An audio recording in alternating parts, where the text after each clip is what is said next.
Hello everyone, welcome to SUI online class. बच्चों, subject Hindi language lesson 6 संज्ञा। आज मैं आपको हिंदी भाषा के अंतर्गत पाठ 6 संज्ञा पढ़ाने जा रही हूँ। तो सबसे पहले हम संज्ञा की परिभाषा को समझेंगे कि संज्ञा क्या है। संज्ञा वे शब्द जिनमें किसी व्यक्ति, स्थान, वस्तु, विचार या भाव का बोध हो, उन्हें संज्ञा कहते हैं। संज्ञा किन्हें कहते हैं?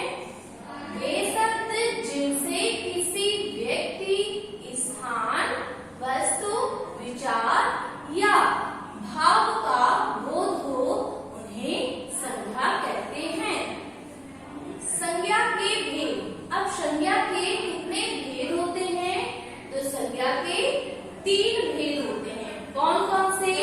पहला व्यक्तिवाचक संज्ञा, दूसरा जातिवाचक संज्ञा, तीसरा भाववाचक संज्ञा। पहला व्यक्तिवाचक संज्ञा। तो व्यक्तिवाचक संज्ञा को पहले समझिए कि क्या है। जिस संज्ञा शब्द से किसी विशेष व्यक्ति, प्राणी, स्थान और वस्तु का बोध हो, उसे व्यक्तिवाचक संज्ञा कहते हैं। फिर से समझिए इसे। व्यक्तिवाचक संज्ञा क्या है? जिस संज्ञा शब्द से किसी व्यक्ति, विशेष व्यक्ति, प्राणी, स्थान और वस्तु का बोध हो, उसे व्यक्तिवाचक संज्ञा कहते हैं। जैसे भावेश व्यक्ति विशेष है, विंध्याचल पर्वत विशेष है, रूस देश विशेष है। ठीक है, ये किसके अंतर्गत आ गए? व्यक्तिवाचक संज्ञा के अंतर्गत। इसके बाद बच्चों दूसरा संज्ञा का भेद है जातिवाचक संज्ञा। जातिवाचक संज्ञा में क्या है? जो संज्ञा शब्द किसी जाति, वर्ग या समूह का बोध करवाए, उसे जातिवाचक संज्ञा कहते हैं। फिर से समझिए। जो संज्ञा शब्द किसी जाति, वर्ग का या समूह का बोध करवाए, उसे जातिवाचक संज्ञा कहते हैं। जैसे नदी, पर्वत, देश, गाय आदि। इसके बाद बच्चों संज्ञा के भेद में संज्ञा का तीसरा भेद है भाववाचक संज्ञा। भाववाचक संज्ञा में क्या है? जो संज्ञा शब्द किसी गुण, स्वभाव, भाव, स्थिति या अवस्था का बोध करवाए, वह भाववाचक संज्ञा कहलाती है। जैसे ममता, बचपन, सच्चाई, बुढ़ापा, प्रेम आदि। भाववाचक संज्ञा क्या है बच्चों? जो संज्ञा शब्द किसी गुण, स्वभाव, भाव, स्थिति या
पहले विशेषण शब्द, उसके बाद भाववाचक शब्द।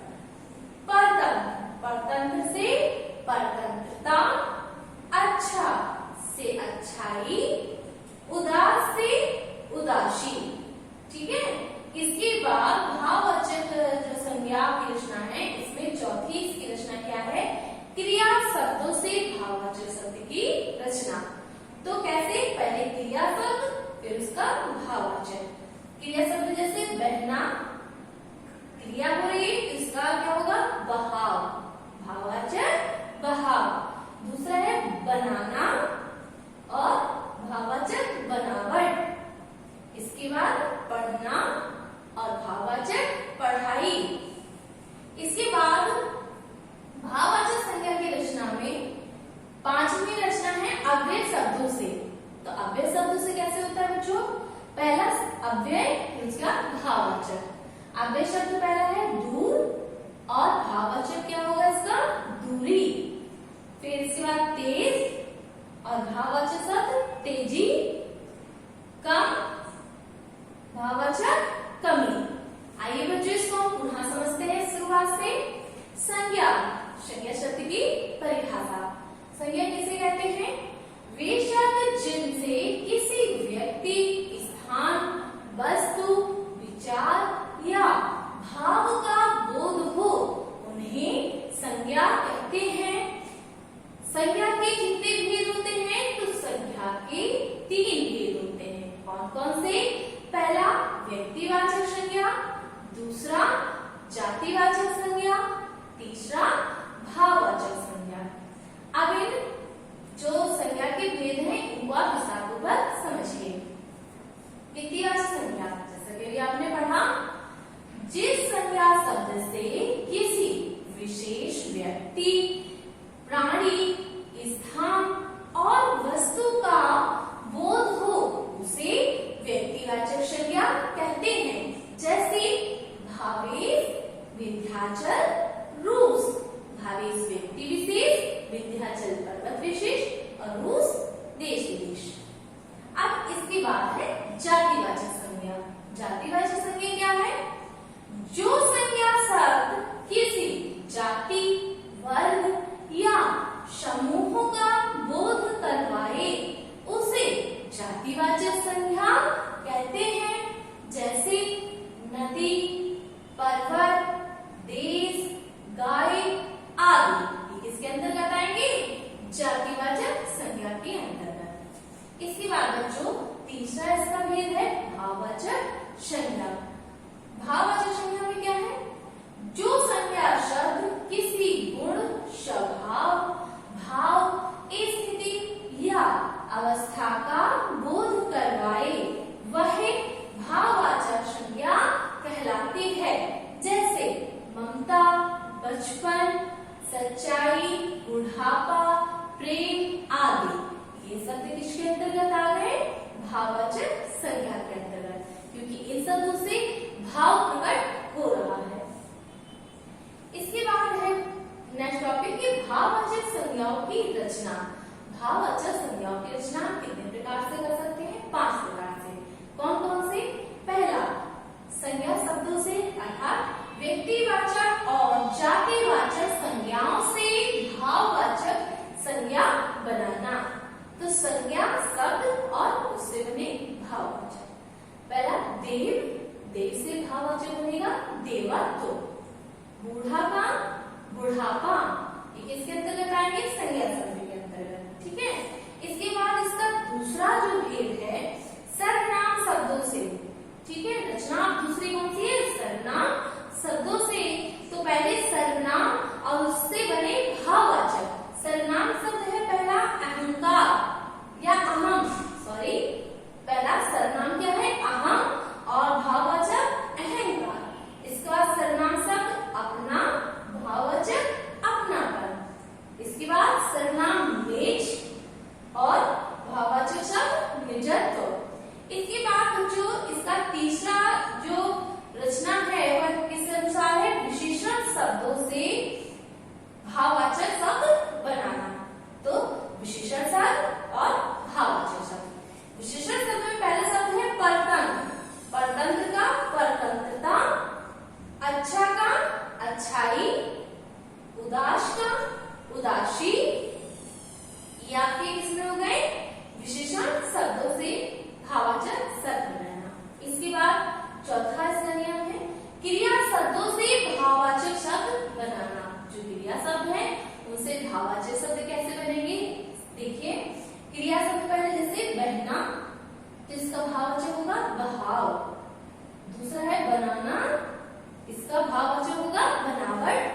तीसरा पढ़ना, तो भाववाचक होगा पढ़ाई। इसके बाद इसका पांचवा नियम कौन सा है? अव्यय शब्दों से। तो अव्यय शब्दों से भाववाचक शब्द कैसे बनेंगे? अव्यय शब्द दूर और भाववाचक शब्द दूरी। अव्यय शब्द तेज, भाववाचक शब्द तेजी। अव्यय शब्द कम, भाववाचक शब्द कमी। तो बच्चों, आज के वीडियो में आपने पाठ 6 संज्ञा शब्द की परिभाषा को समझा कि संज्ञा शब्द की परिभाषा क्या है। जैसे मैंने बताया था, वे शब्द जिनसे किसी व्यक्ति, वस्तु, स्थान, विचार या भाव का बोध हो उन्हें संज्ञा कहते हैं। इसके बाद मैंने बताया संज्ञा के भेद कितने होते हैं। तो संज्ञा के 3 भेद होते हैं। कौन सा? सबसे पहला व्यक्तिवाचक संज्ञा, दूसरा जातिवाचक संज्ञा और तीसरा भाववाचक संज्ञा।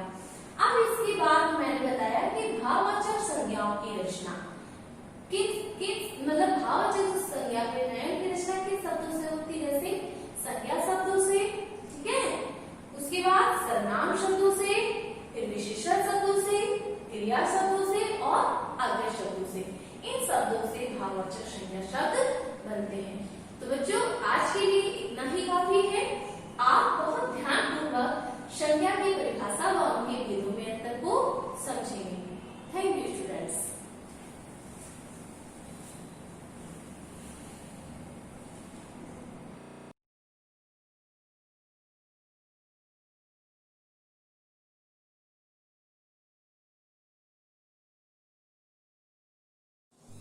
Hello students, welcome to you Shivaji Group of Institutions online classes. Students, मैं आपको लास्ट वीडियो के माध्यम से चैप्टर 4 वेद और वैदिक संस्कृति के बारे में, मैंने वेद और वैदिक संस्कृति के कुछ टॉपिक्स के बारे में पिछले वीडियो में पढ़ा चुकी हूँ। आज मैं आपको इस टॉपिक के अगले, इस चैप्टर्स के अगले टॉपिक्स पढ़ाऊंगी। जिससे पहले मैं आपको कुछ मोटिवेशनल लाइन बताना चाहती हूँ कि मनुष्य को जीवन में कठिन परिश्रम करना चाहिए, क्योंकि कठिन परिश्रम कभी भी बेकार नहीं जाता। कठिन परिश्रम करने से मनुष्य को जीवन में सफलता मिलती है।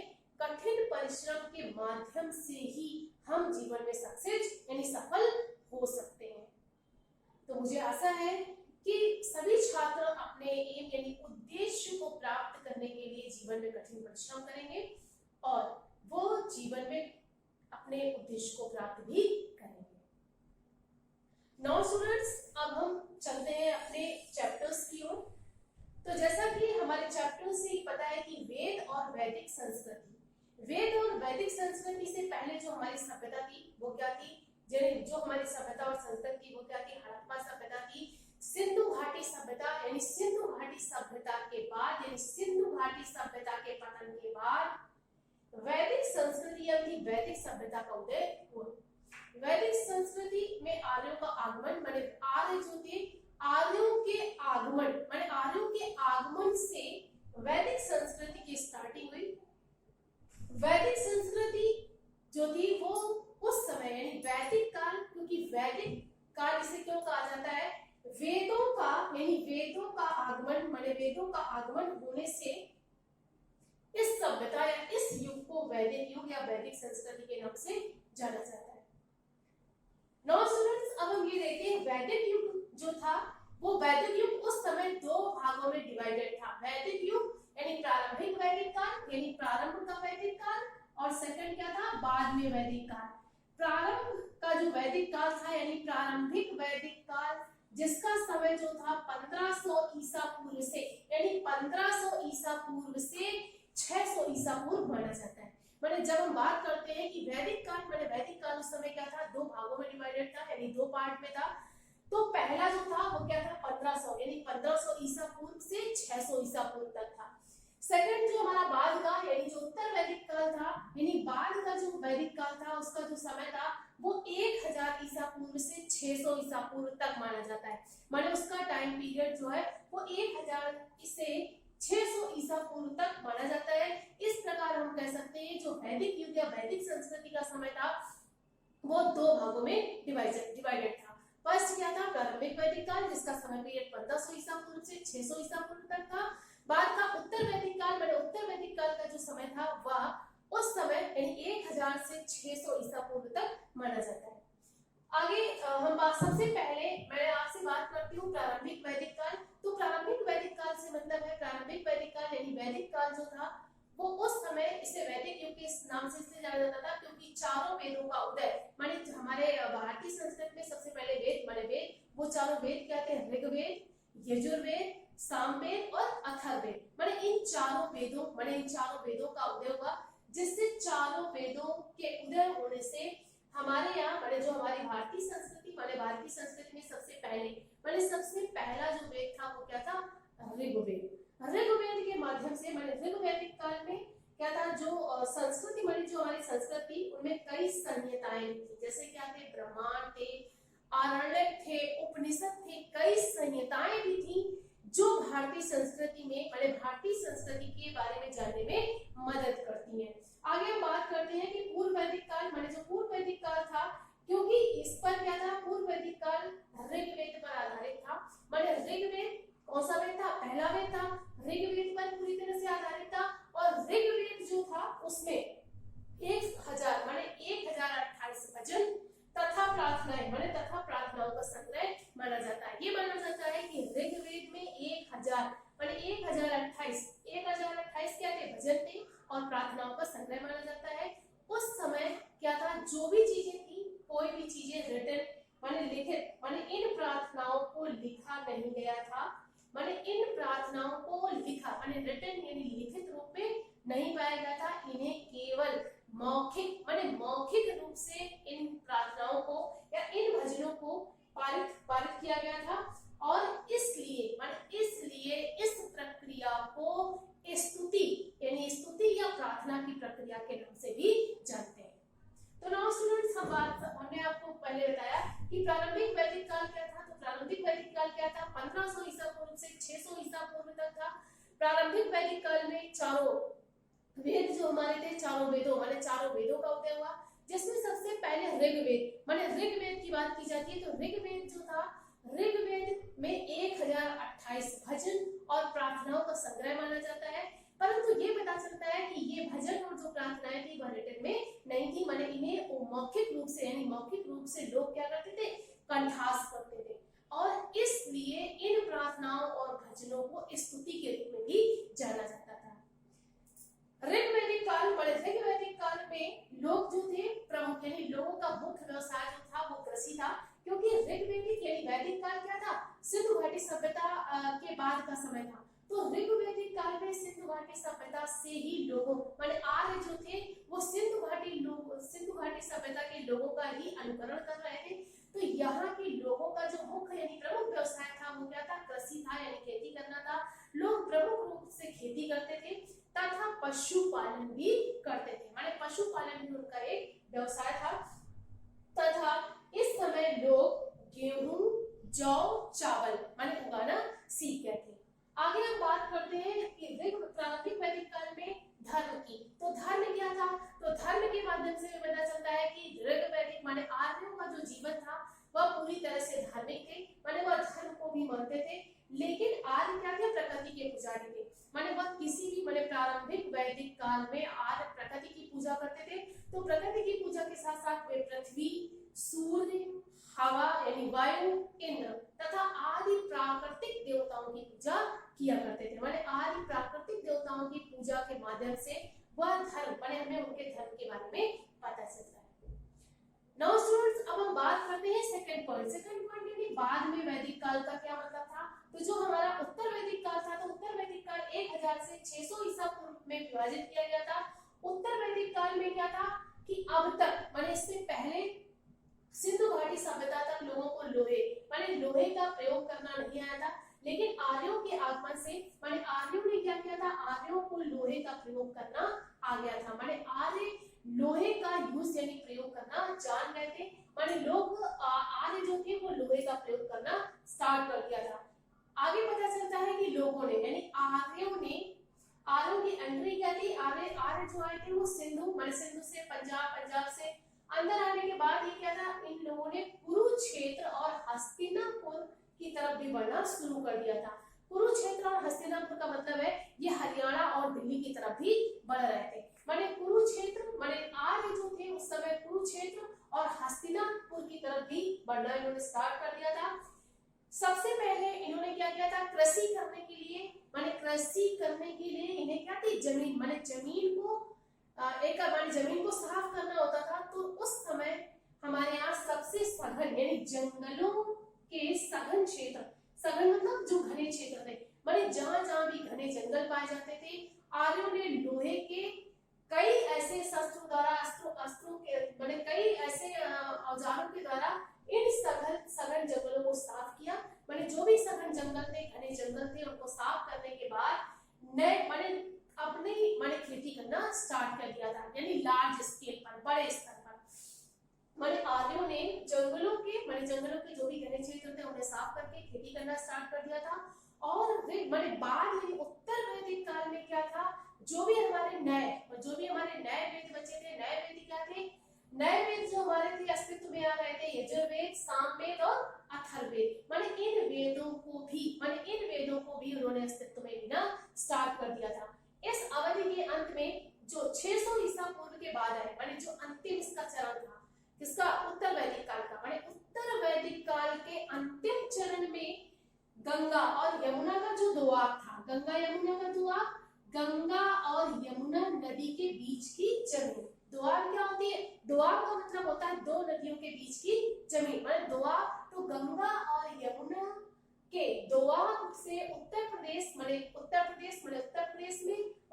में क्या था, कोसला, माने कोसला, और उत्तरी भारत में विदिहा तक पूरी तरह से फैल चुका था। यानी उत्तर भारत में कोसला, उत्तर भारत का जो क्षेत्र था वहां तक आर्य जो थे वो कोसला तक यानी कौशल तक, और उत्तरी भारत में विदिहा तक फैल चुके थे। आगे हम बात करते हैं कि उत्तर वैदिक काल में आर्यों का जो जीवन था, यानी उनका व्यक्तिगत जीवन जो था, वो व्यक्तिगत जीवन कैसे जीते थे। क्योंकि इससे पहले प्रारंभिक वैदिक काल में जो मनुष्य थे वो क्या थे, पूरी तरह से खेती करते, माने उन्होंने सिंधु घाटी सभ्यता का पालन करते हुए खेती करना स्टार्ट कर दिया था, पशुपालन करते थे।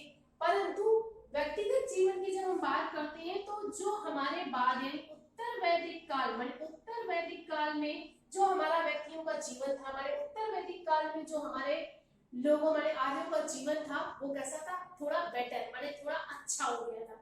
रीजन, क्योंकि आर्य क्या थे, बहुत प्रतिभावान थे, माने आर्यों के अंदर एक विशेष प्रतिभा पाई जाती थी। तो आर्य कैसे थे, बहुत प्रतिभावान थे, उनके अंदर एक अधिक कुशलता पाई जाती थी। इसलिए उन्होंने उस समय बुनाई करना, बर्तन बनाना, आभूषण बनाना भी सीख लिया था। माने आर्यों का जो जीवन था वो कृषि करने के साथ साथ पशुपालन करते थे, और पशुपालन करने के साथ साथ उनमें क्या थी, कई कुशलताएं थी, माने कई कामों को करने में उनमें कुशलताएं पाई जाती थी। और इन कुशलताओं के कारण उन्होंने बुनाई करना, बर्तन बनाना और आभूषण बनाना भी सीख लिया था। आगे हम बात करते हैं धर्म की।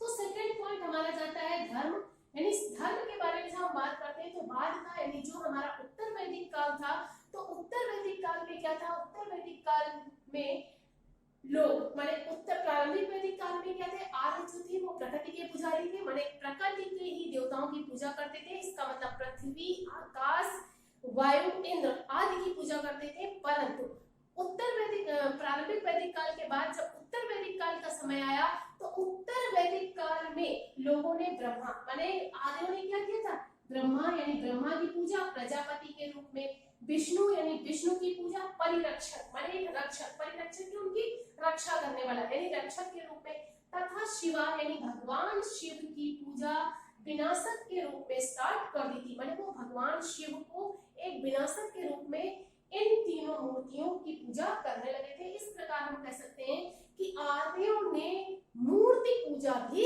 स्टार्ट कर दी थी, माने आर्य क्या थे, मूर्ति पूजा भी करने लगे थे। इस प्रकार हम कह सकते हैं कि आर्यों के आगमन से हिंदू धर्म जो था वो समृद्धशाली बन गया था। माने हिंदू धर्म क्या था, समृद्ध, माने उसकी समृद्धिशाली, माने हिंदू धर्म और भी अधिक समृद्धशाली बन गया था। आगे नेक्स्ट उत्तर वैदिक काल में में जब हम बात करते हैं शिक्षा की, शिक्षा क्या थी, तो शिक्षा के बारे में जब हम बात करते हैं तो उत्तर वैदिक काल तक भी आपको ये पता है कि उस समय क्या था, कोई भी चीज रिटन माने लिखित में नहीं होती थी। तो जो भी चीजें थी यानी शिक्षा के बारे में जब हम बात करते हैं तो इस दौरान माने इस अवधि के दौरान पुरुष को ही शिक्षा दी जाती थी। माने उत्तर वैदिक काल तक भी महिलाओं यानी महिलाओं को शिक्षा लेने का या देने का अधिकार नहीं होता था, केवल पुरुष ही शिक्षा प्राप्त करते थे या पुरुष ही शिक्षा देते थे। आगे बात करते हैं कि छात्रों का जो जीवन था वो एक धागे की तरह शुरू होता था, माने एक धागे की तरह शुरू होता था। इसके बाद कुछ दिन अपने परिवार के साथ रहने के बाद माने छात्रों को गुरुकुल मतलब इस माने शिक्षक के साथ या अपने गुरु के साथ गुरुकुल में ही रहना पड़ता था। इस प्रकार हम बात करते हैं कि माने जो हमारी शिक्षा थी वह एक बच्चे के साथ एक धागे के साथ स्टार्ट होती थी। कुछ दिन पारिवारिक जनों के साथ रहने के बाद उसे गुरुकुल में शिक्षा ग्रहण करने के लिए गुरु के साथ भेज दिया जाता था। अंडरस्टैंड? शिक्षा के बारे में। और शिक्षक क्या करते थे, शिक्षक छात्रों को मौखिक शिक्षा ही देते थे। मौखिक शिक्षा के रूप में वेदों की शिक्षा दी जाती थी। माने इस प्रकार वेदों को वो छात्रों को कंठस्थ करवाते थे। कंठस्थ मतलब लर्न, माने वो क्या करते थे कि शिक्षक जो थे छात्रों को मौखिक रूप से वेदों की शिक्षा देते थे और उन्हें मौखिक साहित्य भी पढ़ाया और उन्हें वैदिक साहित्य भी पढ़ाया जाता था। माने वैदिक साहित्य यानी उन्हें वेदों की ही शिक्षा दी जाती थी। तो स्टूडेंट्स अब आप फिर से एक बार देख लीजिए कि जो बाद का उत्तर वैदिक काल था उसकी संस्कृति क्या थी। तो आर्यों ने लोहे का प्रयोग करना स्टार्ट कर दिया था। सघन जो जंगल थे उन्हें साफ करके उन्होंने अपनी खेत तैयार किए थे, उन पर वो कृषि करते थे। तथा जो भी हमारा गंगा यमुना का दोआब क्षेत्र था उससे उत्तर प्रदेश में कोसला और उत्तरी भारत में विदर्भ तक फैल चुका था। आगे हम बात करते हैं व्यक्ति का जीवन। तो हमने आपको अभी पढ़ाया कि आर्य जो थे वो प्रतिभावान थे, इसलिए उन्होंने लोहे के प्रयोग के माध्यम से माने लोहे से कई चीजें ऐसे बनाई। तो उन्होंने बुनाई करना, बर्तन बनाना, बुनाई मतलब कपड़े बुनना, माने उन्होंने कपड़े बुनना, बर्तन बनाना तथा आभूषण बनाना भी सीख लिया था। धर्म की जब हम बात करते हैं तो धर्म के मामले में प्रारंभिक वैदिक काल में आर्य जो थे वो क्या थे, प्रकृति के पुजारी थे, प्रकृति के देवताओं की पूजा करते थे। परंतु उत्तर वैदिक काल में वह उस समय तक प्रजापति ब्रह्मा, विष्णु तथा शिव की भी पूजा करने लगे थे। इस प्रकार ये पता चलता है कि आर्यों ने मूर्ति पूजा करना भी स्टार्ट कर दिया था। आगे जब हम बात करते हैं शिक्षा की, तो शिक्षा से हमारा तात्पर्य है कि शिक्षा छात्रों को मौखिक दी जाती थी तथा उन्हें वैदिक यानी वेदों की ही शिक्षा दी जाती थी। तो नाउ स्टूडेंट्स मुझे आशा है कि आपको ये चैप्टर अच्छी तरह से समझ में आ गया होगा। मैं आपको अगले वीडियो के माध्यम से इस चैप्टर्स की एक्सरसाइजेस आपको पढ़ाऊंगी। Thank you for attending this class.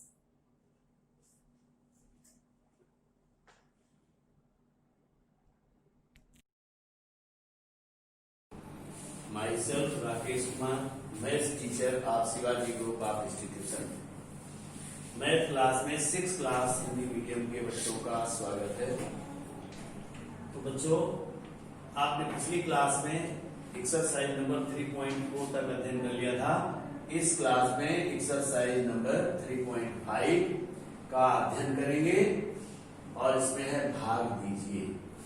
इसमें पहले वाले क्वेश्चन में पार्ट है आपके 12 पार्ट है। तो हम सेकेंड, फोर्थ और 6 और 8 ये पार्ट मैं बताए दे रहा हूं। तो इसका सेकेंड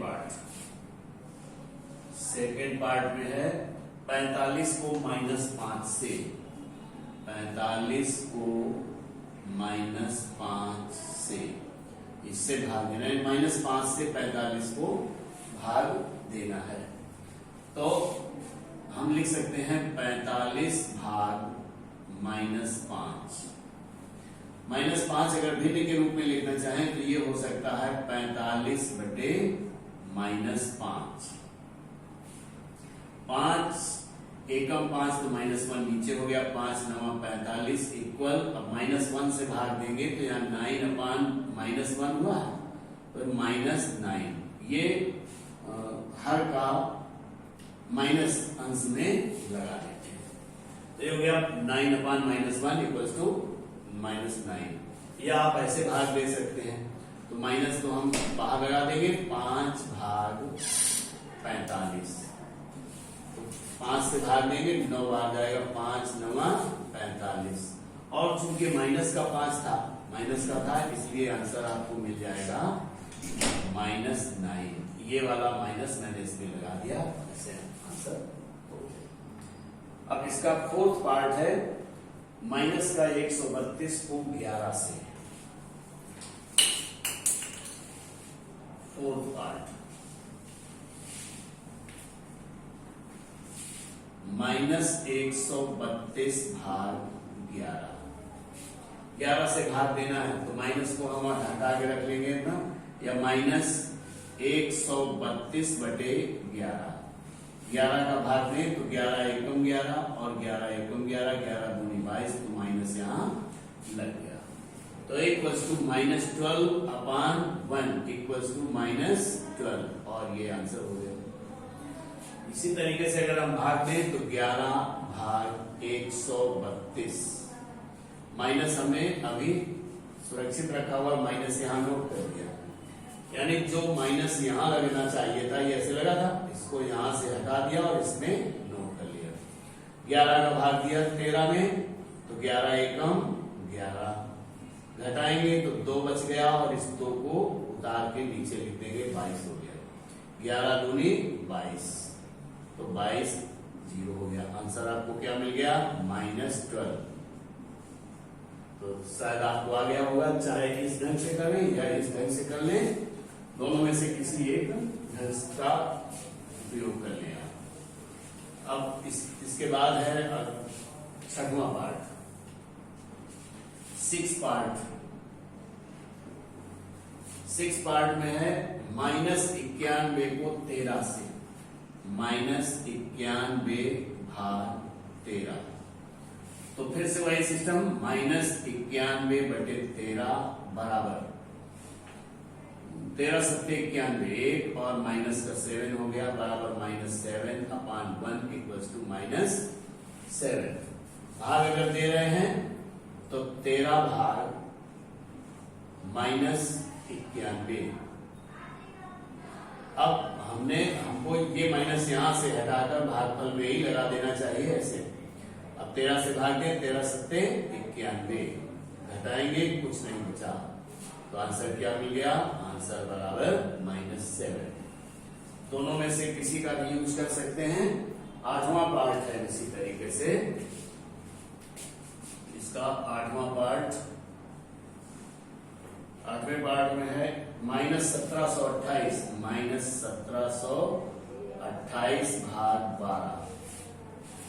तो चलो इसी का आपको उपयोग करना चाहिए, ये ज्यादा आपके लिए सुटेबल होगा।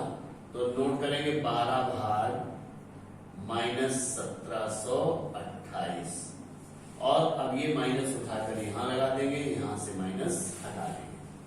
12 का भाग 17 में देंगे, एक बार जाएगा, तो 12 एकम 12, घटाएंगे 5 बच गया, और इस 2 को उतार लेंगे। 12 का भाग 52 में देंगे, तो 12 चौको 48, 48, और इसको सेपरेट करेंगे, घटा लेंगे तो 12 में से 4 कम करेंगे, 12 में 8 कम करेंगे तो 4, और इस 8 को उतार लेंगे, क्योंकि यहाँ 4 बचा, 4 में से 4 गया 0, लोग ले गया। अब फिर 12 का भाग 48 में देंगे, तो 12 चौको 48, 48, तो आंसर क्या मिल गया? आंसर मिला बराबर -144। ये आपका आंसर हो गया। तो इस प्रकार से क्वेश्चन नंबर फर्स्ट आप बड़े आसानी से कर सकते हैं। इसका 9th पार्ट, 11th पार्ट है, 0 को -375 से भाग देंगे। 11th पार्ट, 0 भाग -375, तो अब 0 से भाग देंगे तो किसी भी संख्या से भाग 0 में देते हैं तो 0 ही आता है, लेकिन 0 कभी ऋणात्मक नहीं होता है। माइनस है, वैसे माइनस आगे आना चाहिए, लेकिन शून्य कभी ऋणात्मक नहीं होता है, इसलिए 0 ही नोट किया जाएगा। अब इसका क्वेश्चन नंबर 2, क्वेश्चन नंबर 2 में है रिक्त स्थान भरिए।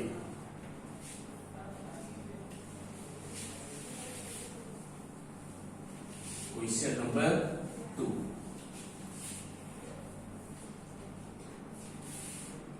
रिक्त स्थान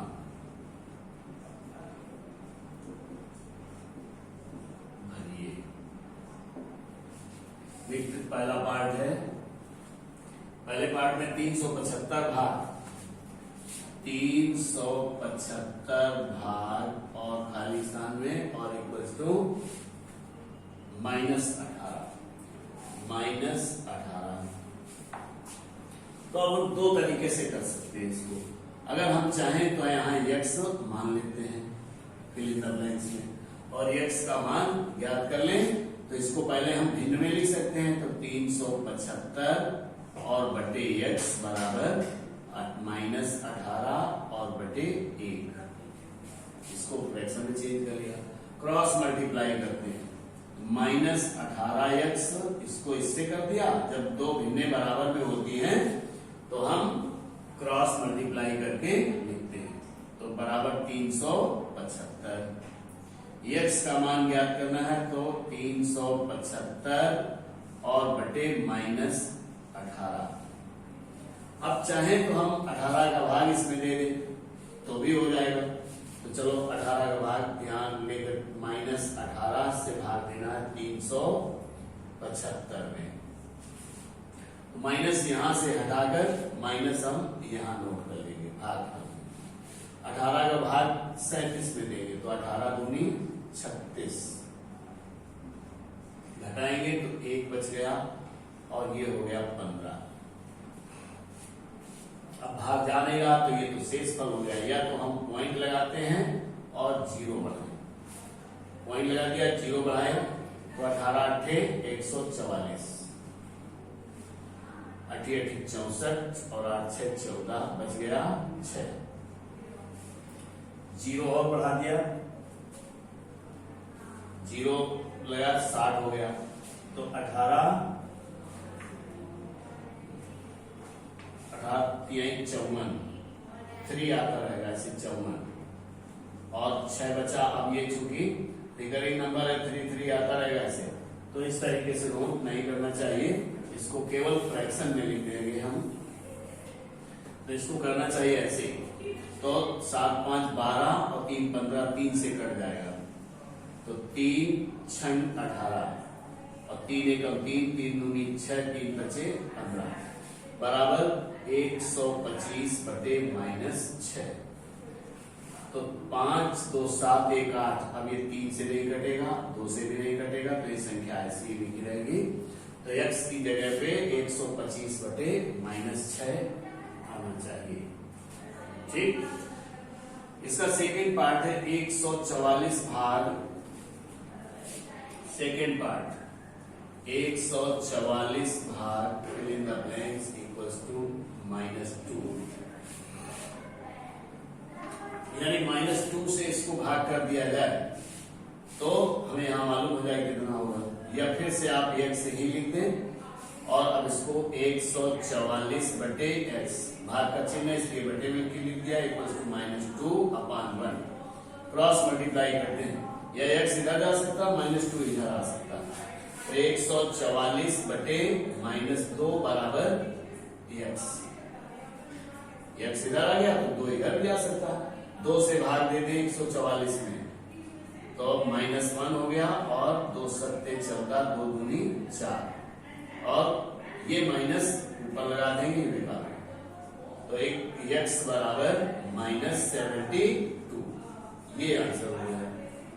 यानी अब इसकी संख्या कैसे लिखी जाएगी, 144 भाग -72 इक्वल्स टू 2 -2। तो फिर इन द ब्लैंक्स में -72 आ गया। तो इसी प्रकार से आप आगे भी कर सकते हैं। जैसे थर्ड पार्ट है, थर्ड पार्ट में है माइनस 225 भाग -15 तो इसको भिन्न में लिख दें।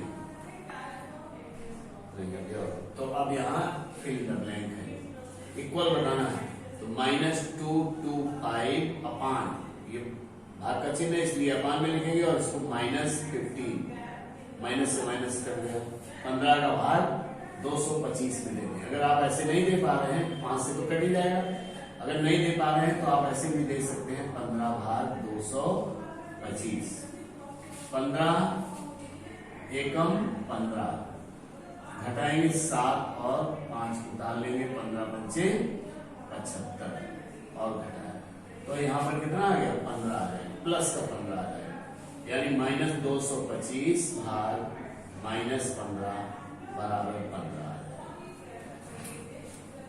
इसके दूसरे आधा पार्ट आप कर सकते हैं। फिर तीसरे नंबर में है निम्न में से कौन से कथन सत्य हैं। तो 0 में किसी संख्या से भाग देते हैं तो 0 आ जाता है, ये पहला सही है, और दूसरा गलत है क्योंकि -12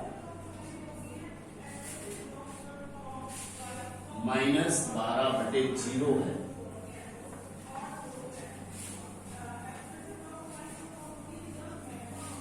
तीसरा नंबर है ये 3 रिक्त स्थान।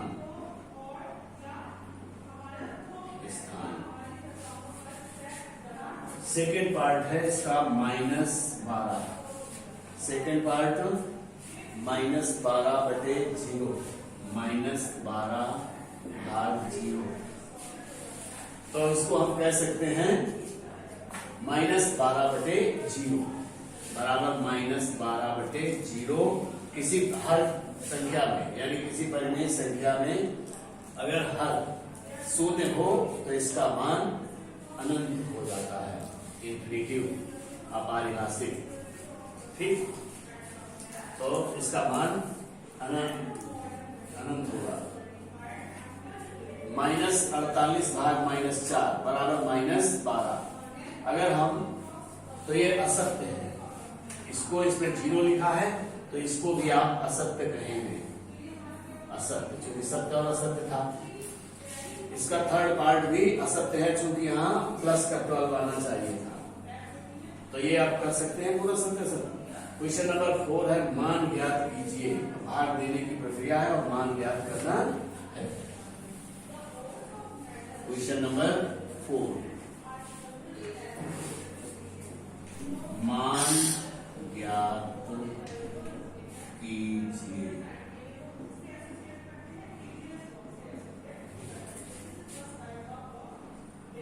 पहला है -48 भाग -12, -48 भाग फर्स्ट पार्ट है -12 इक्वल, इसको कह सकते हैं -48 बटे -12, तो माइनस से माइनस कट गया, 12 एकम 12, 12 चौको 48 बराबर 4, ये आंसर हो गया। चाहते तो आप इसका भाग इसमें दे सकते थे, 12 का भाग 48 में, ऐसे 12 भाग 48, तो 12 चौको 48 और आंसर 4 मिला। तो अब हम एक बड़ी संख्या बताते हैं नीचे कुछ आगे, -1899 और भाग है 9। इसको उस तरीके से भाग देंगे और ये पार्ट है आपका 10th पार्ट। 10th पार्ट में है 9 भाग -1899। तो सबसे पहले माइनस हमने बताया था कि आप यहां से उठा के भागफल में लगा दें, चाहे भाज्य में हो चाहे भाजक में हो माइनस, तो हमें इसको हम भागफल में लगा देते हैं और यहां से हटाते हैं। 9 से भाग 18 में देंगे तो 9 दूनी 18 और घटाया 0 हो गया तो 9 को उतार लिया यहां, 9 एकम 9, फिर 0 हो गया और इस 9 को भी उतार लिया, 9 से भाग दिया तो 9 एकम 9 और कैंसिल हो गया। तो -211 आंसर कितना मिल गया, बराबर -211। शायद आ गया होगा। तो इसी प्रकार से आगे भी संख्याओं का भाग आप दे सकते हैं। क्वेश्चन नंबर 5, जब शून्य को किसी पूर्णांक से भाग दिया जाए तो भागफल क्या होगा। तो अगर हम किसी संख्या को शून्य से भाग देते हैं तो भागफल अपरिभाषित या अनंत होता है। यानी क्वेश्चन नंबर 5 में बस इतना ही लिखना है। किसी संख्या को अगर शून्य से, जब शून्य को किसी पूर्णांक से भाग दिया जाता है तो भागफल 1 हो, शून्य होगा। देखो शून्य को अगर 5 नंबर है, भाग शून्य भाग मान लीजिए कोई भी अंक ले लीजिए, 2 ले लीजिए या 200 ले लीजिए या 5 ले लीजिए, जो भी ले लो, तो इक्वल्स टू 0/2 का मान 0 ही होगा, यानी शून्य प्राप्त होगा। 6 नंबर है, जब पूर्णांकों को स्वयं से भाग दिया जाए तो भागफल क्या होगा। 6 नंबर, जब पूर्णांक को स्वयं से भाग देते हैं, जब पूर्णांक को स्वयं से भाग देते हैं,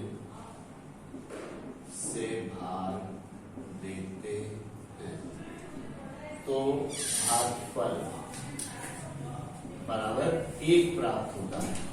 जैसे 2 का भाग अगर हम 2 में देंगे तो 2 एकम 2, 8 का भाग हम 8 में देंगे तो 8 एकम 8। इस तरीके से भागफल 1 प्राप्त होता है। तो बच्चों एक्सरसाइज नंबर 3.5 आपकी कंप्लीट हो गई। एक्सरसाइज नंबर 3.6 नेक्स्ट क्लास में, तब तक के लिए धन्यवाद।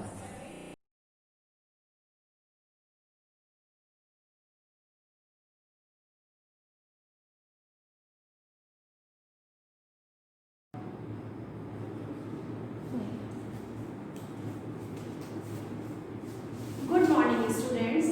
बच्चों क्लास 6H में आप सबका स्वागत है। क्लास 6H की ये हमारी कंप्यूटर की क्लास है। कंप्यूटर की क्लास में बच्चों आज हम लोग चैप्टर नंबर 3 MS वर्ड में हम लोग MS वर्ड के बारे में आज हम लोग पढ़ेंगे। ठीक है, MS वर्ड में हमारा MS वर्ड ये होता क्या है। सबसे पहले MS वर्ड, इसके हम लोग पहले आज हम लोग रिवीजन में कुछ इंपॉर्टेंट पॉइंट डिस्कस कर ले रहे हैं कि MS वर्ड जो है वो MS ऑफिस का ही एक घटक है। ये ध्यान रखिएगा, MS वर्ड MS ऑफिस का घटक है, यानी कि MS ऑफिस का एक कंपोनेंट है। अब MS वर्ड जो है उसको हम लोग क्या होता है, ये एक GUI सॉफ्टवेयर है। GUI सॉफ्टवेयर का मतलब क्या हो गया, इसका पूरा नाम क्या होता है GUI का। GUI का पूरा नाम होता है बच्चों ग्राफिकल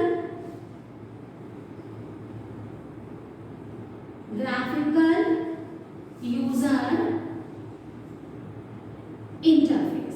यहां तक मेरे ख्याल से ये सबको क्लियर हो गया होगा कि MS ऑफिस का ये एक घटक होता है और ये MS वर्ड जो है वो एक ग्राफिकल यूजर इंटरफेस यानी कि GUI इंटरफेस है। उसके बाद अब आपका आता है बारी कि MS वर्ड के जो सॉफ्टवेयर्स हैं वो और आपके वर्जन कौन कौन से हैं या इससे रिलेटेड और सॉफ्टवेयर कौन कौन से हैं। तो word 98, word 2000, word 2003, word 2013 etcetera, ऐसे आपके और बहुत सारे MS वर्ड से रिलेटेड सॉफ्टवेयर है। तो इस तरह से बच्चों आपको इतनी चीजें तो क्लियर हो गई कि ये MS ऑफिस का कंपोनेंट है, GUI सॉफ्टवेयर है और इसके वर्जन कौन कौन से, या आपसे ये पूछा जाए और MS ऑफिस के आपको कोई और एग्जाम्पल्स पता है तो आपको ये एग्जाम्पल्स जो है वो पता होने चाहिए। ठीक है, और इसका जो GUI का पूरा नाम है वो हम लोगों को क्लियर है। तो इस तरह से बच्चों हमारा ये टॉपिक यहाँ पे क्लियर होता है। अब आपकी जो बारी आती है वो ये है कि हम लोगों का MS ऑफिस हम लोग स्टार्ट कैसे, मतलब आपका जो MS वर्ड है, how to start MS word, यानी कि हम लोग MS वर्ड को स्टार्ट कैसे करते हैं। ठीक है, तो आपको यहाँ पे क्या है कि MS वर्ड को स्टार्ट करना है। MS वर्ड ये दिया हुआ है, MS वर्ड को स्टार्ट कैसे करना है ये देखना है। MS वर्ड को स्टार्ट करना, सबसे पहला यही टॉपिक है कि हम लोग एमएस वर्ड को कैसे स्टार्ट करेंगे। तो फर्स्ट स्टेप इसका क्या है, क्लिक ऑन स्टार्ट बटन, यानी कि आप जो है वो स्टार्ट बटन पर क्लिक करेंगे, क्लिक ऑन स्टार्ट बटन। ये मैंने यहाँ पे इस तरह से, ताकि आपको ये क्लियर हो जाए कि हाँ हमें किसी बटन पे क्लियर करना, बटन पे क्लिक करना। Click on start button first. Second आपका क्या है, click on all programme, all programmes, clear.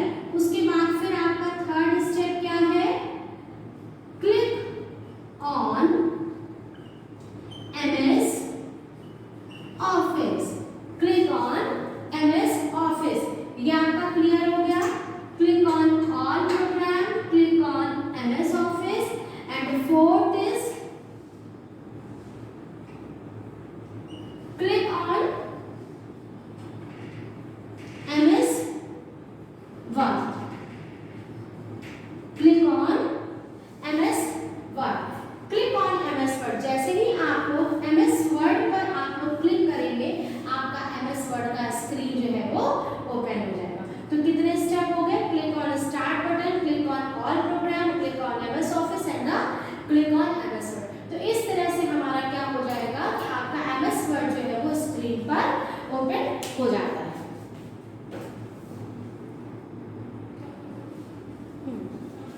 अब बच्चों बारी आती है कि हम लोग MS वर्ड में क्या कार्य कर सकते हैं, ठीक है। MS वर्ड में हम लोग क्या कार्य कर सकते हैं, तो MS वर्ड में हम लोग निम्नलिखित कार्य कर सकते हैं। सबसे पहले तो हम लोग MS वर्ड में टाइपिंग कर सकते हैं, ठीक है। हम लोग MS वर्ड में क्या काम करेंगे, हम लोग MS वर्ड में टाइपिंग का काम, हम लोग MS वर्ड में टाइपिंग कर सकते हैं। मतलब जो भी आपने डेटा लिखा है, आप सबसे पहले उस डेटा को टाइप करेंगे, पहली चीज। उसके बाद अब हम लोगों ने क्या किया, उसके बाद हम लोगों ने जो टाइप किया है डेटा को हम लोग वो सेव कर सकते हैं, डेटा को हम लोग सेव कर सकते हैं, ठीक है। डेटा को सेव कर सकते हैं। तीसरा काम हम लोग क्या कर सकते हैं, डेटा की प्रिंटिंग निकाल सकते हैं। जो भी आपने फाइल बनाई है हम लोग उसकी प्रिंटिंग निकाल सकते हैं। इन सब के अलावा हम लोग जो इसका एक इम्पॉर्टेंट काम होता है वो है हम लोग एडिटिंग कर सकते हैं। ये हम लोग कहते हैं एडिटिंग कर सकते हैं। एडिटिंग का मतलब क्या होता है, एडिटिंग का मतलब ये होता है कि हम लोग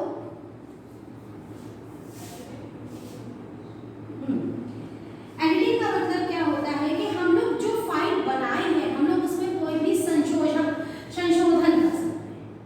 इसको हम लोग कहते हैं संशोधन कर सकते हैं, यानी कि उसमें हम लोग कोई चेंजेस कर सकते हैं, ठीक है। उसके अलावा हम लोग इसमें क्या कर सकते हैं, हम लोग इसमें फॉर्मेटिंग कर सकते हैं। क्या कर सकते हैं, हम लोग इसकी फॉर्मेटिंग कर सकते हैं। तो यानी कि हमारे कितने काम हो गए, सबसे पहला हम लोग उसमें कोई भी टेक्स्ट है जिसकी कि हम लोग टाइपिंग कर सकते हैं। टाइपिंग करने का मतलब क्या हुआ, जैसे मान लीजिए हम लोगों ने अपना जो भी डेटा है, हमें एक एप्लीकेशन लिखनी है, हमें कोई लेटर लिखना है, तो वो हम लोगों ने किया। उसके बाद हम लोगों को पता है कि हम लोग वर्ड में कोई भी फाइल को सेव जरूर कर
होती है वो किसके यूज होती है।